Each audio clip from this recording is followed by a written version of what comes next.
Right now, on a ship the size of a skyscraper floating in the middle of the ocean, there are secrets the cruise line is legally allowed to keep from you, and some of them are downright terrifying. That unlimited drink package, it's mathematically designed for you to lose. That relaxing spa massage, it ends in an ambush. There's a hidden hallway crew members call the I-95 that you'll never be allowed to walk down, a jurisdiction gray zone where crimes at sea can vanish into legal limbo, and a booking trick that can strand you at a foreign port, watching your ship sail away without you. I found 49 of these, and by the end of this video, you will never look at a cruise the same way again. So smash that hype button to help this channel reach more travelers before they board. And let's dive in. 1. So you thought you were boarding a floating hotel, and technically you were, except the hotel has a morgue. A real one, refrigerated, built to hold multiple bodies at once. Because people die on cruises far more often than the brochure's sunset cocktails would suggest. Think about that. Someone in marketing sat in a meeting and calmly asked, "How many corpses should this vessel accommodate?" And the answer wasn't 0. It was a few, to be safe. You're sipping a piña colada above a body drawer they hope you never learn about. Bon voyage, and try not to think about the freezer. 2. If you ever hear Oscar, Oscar, Oscar over the intercom, congratulations. That cheerful little code word means a human being has gone overboard. Not a lost towel, a person, into the ocean. And here's the part they won't put on the banner. Your odds of being found alive out there are grim, bordering on non-existent. The ship needs over a mile just to slow down. The water's freezing, and it's dark. So they invented a friendly name so nobody panics at the buffet. Oscar sounds like a golden retriever. It is in fact the sound of the worst day of someone's life. 3. Most ships carry a small jail. An actual jail, called the brig, tucked away somewhere below decks, where the crew can legally lock you up if you get rowdy enough. You paid thousands for a vacation, and there is a cell waiting with your name on it if you decide the free bar means no consequences. People assume international waters are lawless, a place to act like a maniac. And they are, right up until security folds you into a windowless room until the next port. So enjoy the mojitos. Just remember the ship has a drunk tank, and it is not shy about using it. 4. That gorgeous pool you cannonballed into? There's a decent chance it's just filtered salt water, pumped straight out of the exact ocean you're floating on. Not some pristine chlorinated spa water flown in from the Alps. The sea. The same sea with the fish, the whales, and whatever else is happening down there. They run it through a filter, call it a pool, and you paid to swim in a fenced-off puddle of the things surrounding the boat. It's technically clever and slightly insulting. You could have just jumped over the railing for free, except that triggers the Oscar announcement we already talked about. 5. Your ship flies a foreign flag. Panama, the Bahamas, Liberia, and no, it's not because the captain loves tropical geography. It's a tax dodge. Registering the ship in some tiny nation lets the cruise line sidestep U.S. tax laws and, more importantly, U.S. labor laws. That's the real trick. Different flag, different rules, cheaper everything, and suddenly nobody has to pay American wages. So your all-American cruise leaving from Florida is legally Liberian. You're basically vacationing in a floating loophole. The flag isn't a flag, it's an accountant's love letter, snapping proudly in the breeze, while everyone pretends it means something patriotic. 6. Some crew members work 10 to 14 hours a day, 7 days a week, for 6 months straight, with not a single day off. Read that again slowly. No weekends, no mental health day. 6 months of grinding while you complain the omelet line is too long. That smiling person refilling your coffee at 6 a.m. also served dinner last night and will do it all again tomorrow, and the day after, until roughly next season. Meanwhile, you need a nap after the water slide. The cruise industry runs on human beings pushed to a schedule that would make a factory blush, and they're required to smile through it. 7. The onboard doctor may not hold a U.S. medical license, and the clinic runs cash first, like a tiny for-profit ER bobbing in the middle of nowhere. Feel sick? Cough up a credit card before anyone touches you. It's not a hospital, it's a business with a stethoscope. And the licensing part is the real gut punch. The person examining you might be perfectly qualified somewhere, just not held to the standards you assumed applied. You pictured a competent ship's physician out of a movie. You may get a very expensive Band-Aid and an invoice. Location, location, location. And yours is 100 miles from a real hospital. 8. If you're seriously hurt far from land, that dramatic helicopter rescue you're imagining often can't physically happen. Helicopters have a range. The ocean is enormous. Do the math. And there's a huge stretch of any voyage where no chopper on Earth can reach you. So the plan becomes, hope the ship's tiny clinic can keep you alive until we reach a port, which could be a day or more away. That's the quiet reality nobody mentions while you're waving from the deck. Out there, you're not a phone call from help. You're a passenger on a very slow boat, and the boat is the ambulance. 9. The onboard casino is legally allowed to give you worse odds than Las Vegas, and it's not a glitch, it's the whole point. Once you're in international waters, the tidy gambling regulations that protect players back on land simply evaporate. No state gaming commission out here, so the slots can be tighter, the payouts stingier, and the house edge fatter, all completely by the rules of a place with no rules. You think you're playing Vegas at sea. You're playing Vegas's meaner cousin who answers to nobody. The flashing lights are the same. The math has quietly been rearranged to empty your wallet faster. 10. That unlimited drink package is priced by people who did the arithmetic, and the arithmetic says the average person loses money on it. They know roughly how many drinks a normal human can physically consume in a day before napping or getting seasick, and they set the price just above that. So to win, you'd have to drink at a pace that lands you in the clinic from point 7. It's not a deal, it's a dare disguised as a deal. You feel like a genius ordering your 5th mocktail on principle. The spreadsheet that set the price already knew you'd tap out at 3. 11. Ship photographers stalk you like paparazzi from the moment you step aboard, snapping shots at dinner, at the gangway, in front of cheesy backdrops you never asked for. Then they print one single photo and charge you what a nice sit-down dinner costs. For one picture of your own face. They flood the gallery with hundreds of images of you mid-blink, betting that vanity and the fear of wasting the memory will make you cave. It's an ambush disguised as a keepsake. You have a phone in your pocket that takes better pictures for free, but sure, $25 for a glossy portrait of your sunburn. 12. Those onboard art auctions, with the champagne and the fast-talking auctioneer selling masterpieces, are largely a magic trick. What you're bidding on is usually a mass-produced print, one of thousands, dressed up with a fancy certificate and marked up by thousands of %.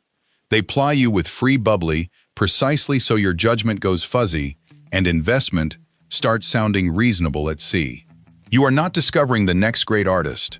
You are buying a poster with delusions of grandeur while slightly tipsy on a boat. Real collectors are not fighting over cruise ship auction lots. The only masterpiece here is the profit margin, and it is genuinely stunning. 13. Room service used to be one of those lovely little cruise perks. Free food at your door, day or night. Well, enjoy the memory, because it's quietly mutating into a paid, line-by-line add-on. A charge to deliver, a charge per item, a convenience fee for the crime of being hungry in your own cabin. They didn't announce it with fireworks. They slid it onto the menu hoping you wouldn't compare it to last year. It's the classic move. Take something that was included, chop it into billable pieces, and act like it was always this way. Soon they'll charge you to look at the menu. 14. Automatic daily gratuities get stapled onto your bill whether you notice them or not, quietly ticking up every single day of your voyage. Per person. It sounds noble. We take care of our crew, until you realize it lets the cruise line advertise a low fare and then bolt the real labor cost onto you at the end. And here's the sneaky part. They bank on you never checking the fine print or asking to adjust it. You budgeted for the cruise price. The cruise price was a mood, not a number. The tips arrive like an uninvited guest who's been eating off your plate all week. 15. Booking a guaranteed cabin sounds premium, doesn't it? Guaranteed, like you're being promised something good. What it actually means is you've handed the cruise line the power to pick your room, and they will generously assign you the leftovers nobody else wanted. next to the noisy elevator. Under the nightclub, the windowless box by the anchor. Guaranteed only guarantees you get a bed on the boat, not a bed you'd choose. It's a discount for surrendering all control and trusting a company whose entire business is squeezing you. Spin the wheel, roll the dice, and pray you don't wake up above the engine every morning. 16. Traveling solo? The cruise line has a special punishment for you, and it's called the single supplement. Because you had the audacity to book a cabin without dragging along a second human, they'll charge you nearly double the per-person rate to make up for the missing passenger. That's right, you get fined for being alone. The room is the same room. You use less water, less food, less everything. But the pricing model assumes cabins come in pairs, so flying solo costs you like a couple. It's a loneliness tax with a cheerful name. Nothing says welcome aboard like billing you for the friend you didn't bring. 17. Some interior cabins come with virtual windows, which sounds futuristic and delightful until you understand what it means. There's no window. It's a screen. A television bolted to the wall showing you a live camera feed of the outside, because your actual view is a metal hallway. They've gamified the concept of a window. You're paying for the digital simulation of daylight, like a hostage being shown pictures of the sky. And when the feed glitches, you get to watch a frozen, pixelated ocean, while your brain slowly accepts it lives in a box now. It's technically a view. It's the view of a monitor. 18. Surge protectors and power strips are flat-out banned on board. And it's not the crew being fussy. They're a genuine fire risk on a ship, and a fire at sea is about the scariest thing there is. The problem is, nobody tells you this before you pack. So you cheerfully bring one to charge your 7 devices, and security confiscates it at the gangway like contraband. Now you're fighting your cabin mate over the single available outlet for the whole trip. The rule makes total sense. The complete lack of warning does not. You'll find out the hard way, standing there watching them bag your extension cord. 19. The ship is engineered to lean slightly into its turns, and hidden stabilizer fins beneath the waterline are quietly working overtime to cancel out most of the rocking you'd otherwise feel. So that smooth sailing you're bragging about is not the ocean being gentle. It's a small army of engineering tricks lying to your inner ear. The sea is genuinely tossing this metal building around. You just can't feel it, because the ship is essentially gaslighting your balance system for your comfort.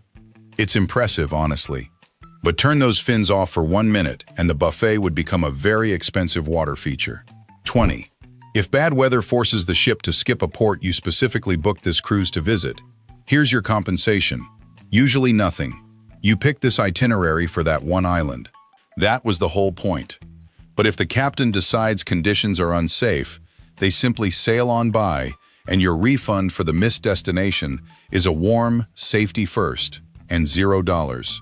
The fine print gives them full authority to change the route whenever they like, for basically any reason, with no obligation to pay you back. You bought a trip to a place. The place was optional. The deposit, tragically, was not. 21. Here's a fun one. The exact price of your cabin often drops after you book, sometimes significantly, and no one is going to call to tell you. You locked in your price, felt responsible, congratulated yourself, and then the same room went on sale to strangers for less. The cruise line knows. They just have precisely zero incentive to hand money back to someone who's already paid. So the deal quietly happens behind your back while you're none the wiser. The only way to catch it is to obsessively recheck the price yourself, like a detective investigating your own vacation. Loyalty gets you nothing. Vigilance gets you a partial refund. 22. Cabins near the engine room hum and vibrate all night long, a low mechanical growl that seeps into your sleep, and they will absolutely not warn you before you pick one. On the deck plan, it looks like a perfectly nice room. What the map doesn't show is that you've booked the bed directly above the ship's beating industrial heart. Your water glass ripples like that scene in Jurassic Park. You'll lie awake, wondering if that rumble is normal or the beginning of a disaster movie. It's normal. That's the problem. 7 nights of feeling your fillings gently rattle, and it was on the map the whole time, unlabeled. 23. Norovirus outbreaks happen on cruise ships regularly, and the real case numbers are widely believed to be underreported. because vomiting epidemic at sea is not exactly the headline the marketing team wants. You cram thousands of people onto a floating buffet, share every handrail and serving spoon, and act surprised when the stomach bug does a lap of the ship. When it hits fast, and it hits everyone. And the reported figures are often the polite version of a much messier reality. So wash your hands like your vacation depends on it, because it genuinely does. That hand sanitizer station isn't decoration. It's the front line. 24. Time to shatter a beloved fantasy. Your captain usually cannot legally marry you at sea. That romantic image of tying the knot on the deck at sunset, captain officiating, waves crashing? Mostly a myth. Maritime law does not hand ship captains wedding powers just because they wear a nice hat.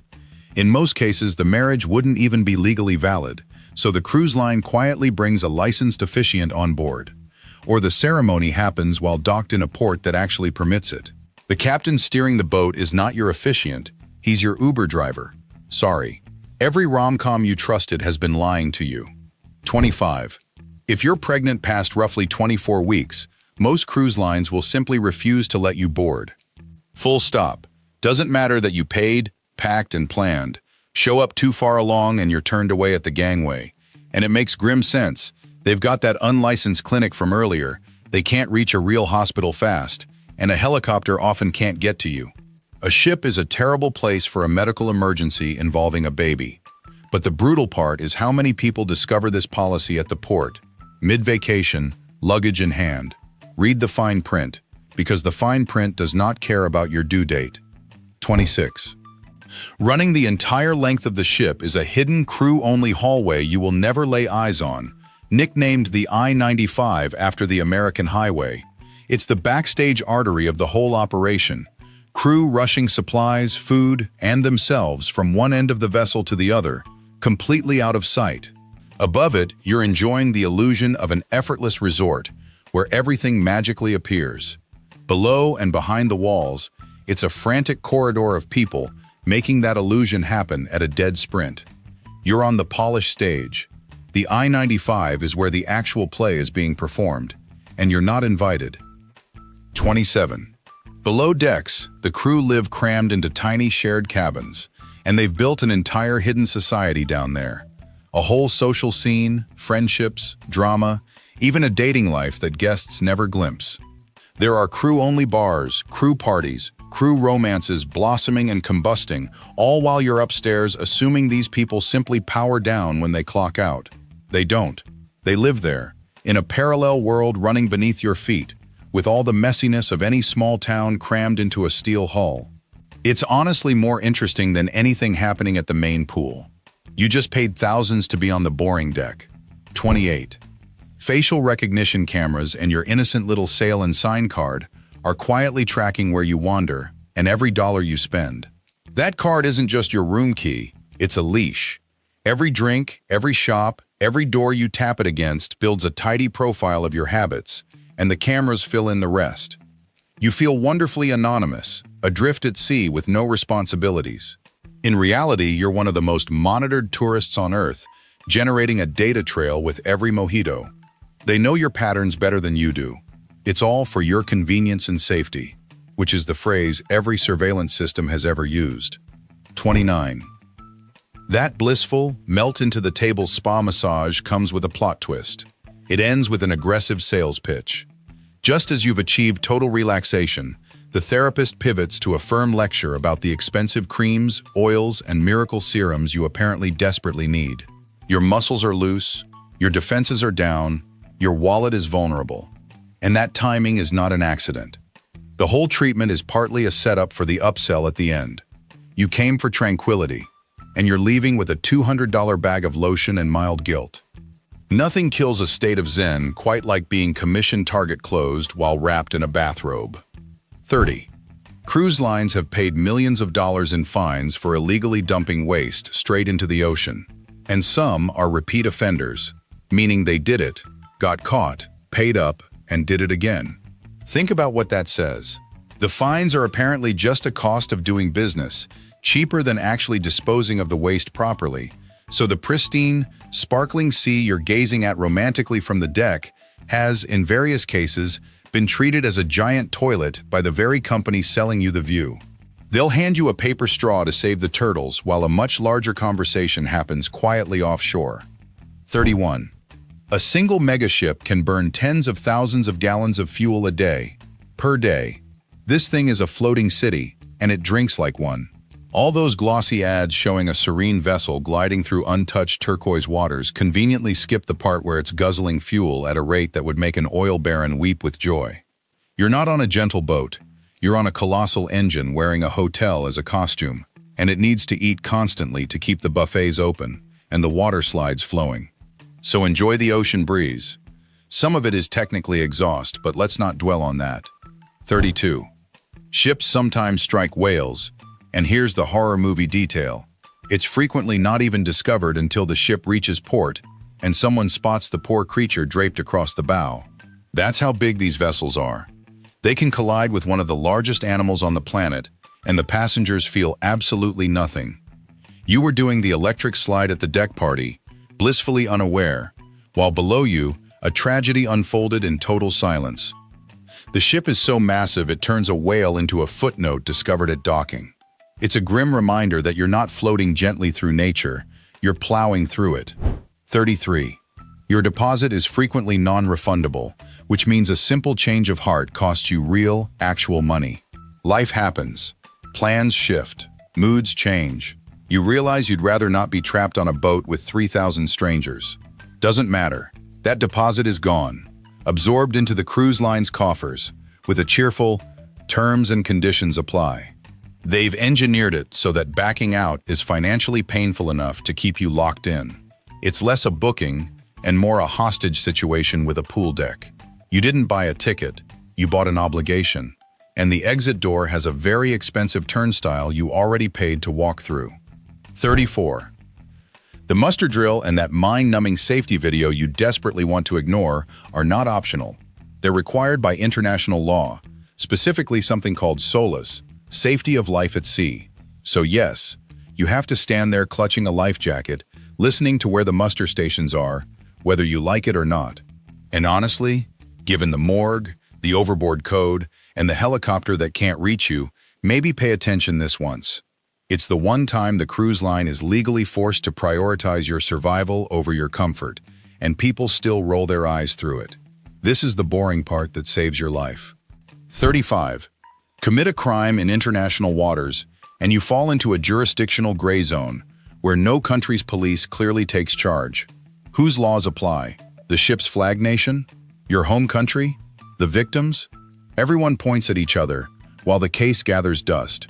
It's a legal Bermuda Triangle, and it's exactly as troubling as it sounds. Investigations get muddled, evidence vanishes into the sea, and accountability becomes a game of hot potato between governments. You assume the same protections you have on land follow you out here. They don't. Out past a certain line, who's in charge? Becomes a genuinely open question, and that answer should unsettle you. 36. The onboard Wi-Fi runs on satellite, which means it is punishingly slow and shockingly expensive. A magical combination of the worst internet you've ever used at the highest price you've ever paid for it. You'll fork over serious money for a connection that struggles to load a single email, then buffers a photo like it's 1998. They know you're desperate to post your vacation, and they know you have literally no other option in the middle of the ocean. It's a captive market and they squeeze it. So that dream of working remotely from a cruise? The internet will end that fantasy roughly 10 minutes in. 37. The carpets in some elevators and hallways literally display the day of the week, and it's not decoration. It's because passengers genuinely lose track of what day it is. That's the level of vacation-induced brain fog they're planning around. You'll be so unmoored from routine, so marinated in buffet and pool time, that a rug has to remind you it's Thursday. On one hand, adorable. On the other hand, it quietly tells you they know you've completely dissolved as a functioning adult. And it's useful too, because when the days blur, so does how much you're spending. A relaxed, disoriented passenger is a very profitable passenger. 38. As you sail across time zones, they advance the ship's clocks, and in doing so, quietly steal hours right off your vacation. You paid for 7 days, but if the clock jumps forward a few times along the way, you're getting shortchanged an hour here and an hour there while you sleep. It's usually necessary for the itinerary, sure, but nobody frames it as, "We're deleting time you paid for." You just wake up groggy, wondering why you feel robbed, and it's because you technically were. Those lost hours don't come back. Somewhere in the accounting of your dream trip, a little sleight of hand happened in the dark. 39. Miss the ship's departure at a port, and it will leave without you. No dramatic pause, no waiting, just gone. And the entire disaster is 100% your problem. Those frantic souls sprinting down the dock as the gangway lifts have a name: pier runners, and their panic is the entertainment for everyone already on board. But if you're the runner and you lose, you're now stranded in a foreign country, no luggage, no passport help, watching your floating hotel shrink into the horizon.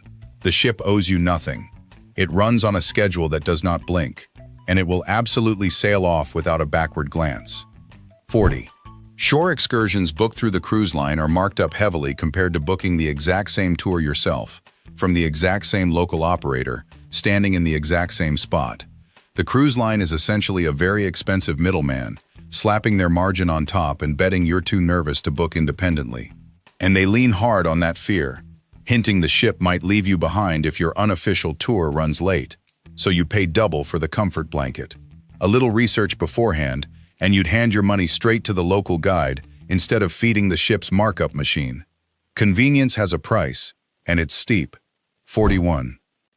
The advertised fare that lured you in is a beautiful, misleading fiction, because it conveniently hides the mandatory port fees and taxes that balloon the real final price.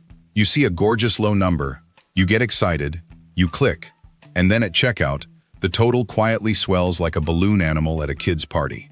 Those fees aren't optional, and they aren't small, but they're kept off the headline so the deal looks juicier than it is. It's the oldest trick in retail. Advertise the skeleton price, reveal the full cost once you're emotionally committed. By the time you see the real number, you've already mentally packed your bags. 42. Light up a cigarette anywhere outside the designated smoking zone and you'll trigger steep cleaning fines that can run into the hundreds. The ship is a giant floating fire hazard, so they take stray smoke extremely seriously. And also, let's be honest, it's a tidy little revenue stream. Sneak a smoke on your balcony because you assumed it was your space, and you may find a surprise charge waiting that costs more than the balcony upgrade. They frame it as safety, which is fair, but the price tag has a certain enthusiasm to it. So if you're a smoker, memorize the approved zones or prepare to fund the ship's carpet budget. 43. The lavish buffet and the fancy specialty restaurant you paid a premium surcharge to dine at often use the same base ingredients, just plated more dramatically at the expensive one. Same chicken, same fish delivery. The difference is a drizzle of sauce, a sprig of something green, mood lighting, and a bill. You're largely paying for ambiance and the feeling of being special, not for meaningfully better raw materials. It's the same kitchen supply chain, wearing a tuxedo. Now, sometimes the cooking genuinely is more skilled, but don't assume the surcharge buys you ingredients the buffet doesn't have. Mostly it buys you a nicer chair and dimmer bulbs. 44. The duty-free shops on board, with their glittering promise of tax-free bargains, are not reliably cheaper than what you'd pay back home. Duty-free sounds like automatic savings, so people buy watches, perfume, and liquor in a shopping frenzy, convinced they're beating the system. But cruise ship shops set their own prices, and those prices are frequently marked up enough to erase any tax benefit entirely. You could walk into a store back home and pay the same or less, minus the sea legs and the impulse. The phrase duty-free is doing an enormous amount of psychological heavy lifting. Always check a real price before you convince yourself the ocean gave you a deal. 45. Formal night dress codes are genuinely enforced, and you can be turned away from the main dining room for showing up underdressed. Yes, on your vacation, in the middle of the sea, there's a bouncer situation over whether you're wearing a collared shirt. People assume cruise means relaxed and pack accordingly, then get politely refused entry and sent off to eat at the buffet in shame. It catches folks completely off guard, so somewhere in your luggage, You're expected to have packed a whole formal outfit for the privilege of eating the same base ingredients from point 43, just dressed like you're attending a nautical prom. 46. Buried in your ticket contract is a clause forcing you to sue the cruise line only in one specific court, often in a city thousands of miles from where you live. It's a deliberate legal moat. If something goes seriously wrong and you want to take them to court, congratulations, you now have to fund a legal battle in a distant jurisdiction of their choosing, which conveniently discourages most people from bothering at all. You agreed to this the second you booked, in fine print you almost certainly never read. It's the corporate equivalent of, you can complain, but only from the bottom of that faraway well over there. 47. On the last morning, the dreamy, pampered vacation ends with a jarring, chaotic, often pre-dawn shove out the door. That famous cruise relaxation? Gone. Suddenly you're being herded off the ship in a rushed, bleary-eyed disembarkation, dragging luggage through crowded corridors while announcements bark deck numbers at you before sunrise. The contrast is almost comedic, a week of take your time, unwind, treat yourself, followed by get out, get out, get out at 6 in the morning. They need to flip the whole ship for the next batch of passengers, so your gentle send-off is really a logistics operation with you as the obstacle. Welcome back to reality, abruptly. 48. A cruise ship physically cannot stop on a dime. It needs over a mile of ocean and several long minutes to come to a halt. This monstrous floating city has the braking finesse of a runaway glacier, so all those safety codes we mentioned suddenly make grim sense. If someone goes overboard, the ship can't just slam the brakes and scoop them up. It has to lumber to a stop over an enormous distance, by which point the person is long behind you. Momentum is not your friend out here. You're aboard a vessel that reacts to emergencies at the speed of continental drift, and that's just physics. 49. And the final gut punch. Your passport can be completely, technically valid, and still get you denied boarding if it expires within 6 months of your trip. Many countries enforce this 6-month rule, and the cruise line will happily turn you away at the terminal to avoid the headache. So you can be holding a passport that says valid, that is valid, and still get stopped cold with your suitcases packed and your family already on board. Nobody flags this loudly when you book. It's your job to know.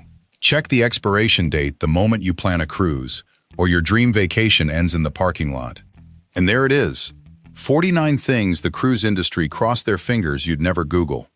A morgue below deck, a casino rigged worse than Vegas, and a duty-free scam wearing a party hat, all so you could pay double for the same chicken. Wild. If this made you laugh, snort, or quietly cancel a booking, smash that like, subscribe to BrainFumble, and ring the notification bell so you don't miss the next roast. Share it with the friend who won't stop talking about their cruise. Now tell me down in the comments, what's the one that horrified you most? The morgue or Oscar, Oscar, Oscar?